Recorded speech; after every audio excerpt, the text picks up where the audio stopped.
اب نبی سے زیادہ تربیت اور کون اپنی اولاد کی کرتا؟ پھر میں کہتی تھی کہ رحمان میں اس پہ کمپرومائز نہیں کرنے والی ہوں. اگر مجھے پتا چلا کہ آپ نے کوئی ایسی بات کی ہے جو اللہ کے احکامات کے اگینسٹ ہے تو بیٹا پھر میں نے آپ سے کوئی نہیں بات کرنی. ہر جگہ پہ آپ کو ایک ہی چیز ملے گی کہ یعقوب علیہ السلام اپنے بچوں کو نصیحت کریں بہانے سے. جب میں نے رحمان کی دفعہ یہ دیکھا نا، میں بڑی سختی سے یہ بات کرتی تھی. آئی لو ہم سو مچ، کیونکہ وہ 15 سال کے بعد بڑے بھائیوں کے پیدا ہوا تھا.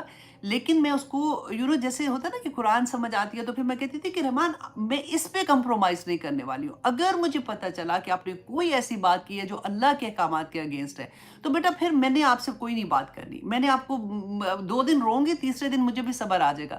لیکن جب میں نے حضرت یعقوب علیہ السلام کا قصہ پڑھا تھا نا، پھر مجھے لگے کہ اللہ اکبر، کہ صبر کرنا ہے، بچوں کو چھوڑنا نہیں ہے، بچوں کے لیے دعائیں کرنا ہے اور بچوں کو نصیحتیں کرتے ہی رہنا ہے، ان کو بتاتے ہی رہنا ہے. آپ دیکھیں ہر جگہ پہ آپ کو ایک ہی چیز ملے گی کہ یعقوب علیہ السلام اپنے بچوں کو نصیحت کریں، بہانے سے نصیحت کریں. آخر میں کامیاب ہو ہی گئے تھے نا. تو یہی چیز ہم نے دیکھنی ہے. اور ایک اور بات آپ دیکھیے کہ کبھی بھی اپنے آپ کو اس طرح سے مت کہیے گا کہ مجھے ڈر، مطلب بچوں کو اور کتنا کہیں، کہتے ہوئے بھی اب گھبراہٹ ہوتی ہے، وہ سنتے نہیں ہیں. آپ دیکھیں کہ بچوں کو اور کوئی نہیں کچھ کہے گا. مجال ہے کہ کوئی ان کا دوست یا کسی کی ان کے دوستوں کی مدر یا رشتہ داروں میں سے کوئی، ایسے نہیں کوئی کسی کو کچھ کہہ سکتا سوائے ماں باپ کے.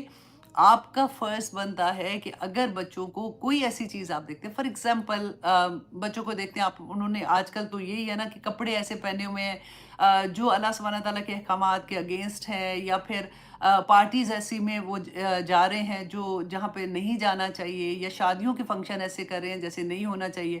کہتے ہیں، کہتے رہیں، کیونکہ اللہ سبحانہ تعالیٰ سے مدد مانگ کے کہتے رہیں کہ یا پاک پروردگار میری ربی شرح لی صدری ویسر لی امری. یا اللہ میں جب اس کو جو میں بات بتاؤں نا، اس کو یا اللہ اس کے سینے میں اتر جائے، اور انشاءاللہ اترے گی. کیونکہ اگر ماں باپ نہیں کہیں گے تو کوئی اور نہیں کہنے والا.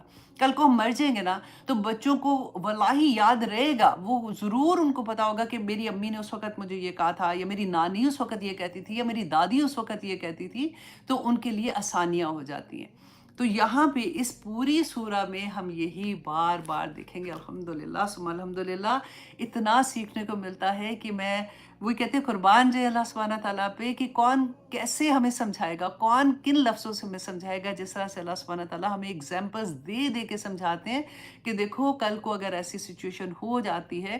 اب نبی سے زیادہ تربیت اور کون اپنی اولاد کی کرتا، رائٹ؟ تربیت کی بھی تم لوگوں نے، پھر بھی پاسا پلٹ گیا، پھر بھی بچوں نے کچھ ایسا کر دیا تو تم نے کس طرح سے صبر کے ساتھ ان کو چھوڑنا نہیں ہے، لگے رہنا ہے ان کے ساتھ، دعائیں بھی کرنی ہے، ان کو نصیحت بھی اچھے سے کرتے رہنا ہے. اور دعا یہ مانگنی ہے کہ اللہ سبحانہ تعالیٰ میرے لفظوں میں وہ ڈال دے، تاثیر ڈال دے جو میرے بچوں کو سمجھ آ جائے. کیونکہ ایک ماں ہی وہ درد سمجھ سکتی ہے. اللہ سبحانہ تعالیٰ ہم سب کے لیے آسانیاں کرے.